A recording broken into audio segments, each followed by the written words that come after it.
Hi, my name is Luana. I come from Brazil, and I'm here to talk about rare disease.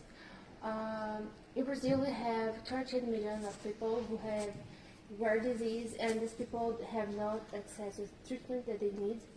And last year, more than 3 billion of reais could save many lives to do high-level treatments, and they didn't use, just give it back.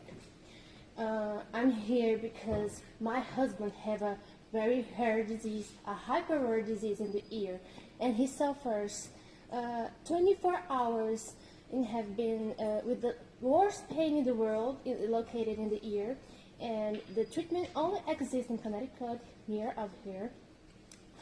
And I know that my pain is the pain of millions of people around the world, and I ask for help.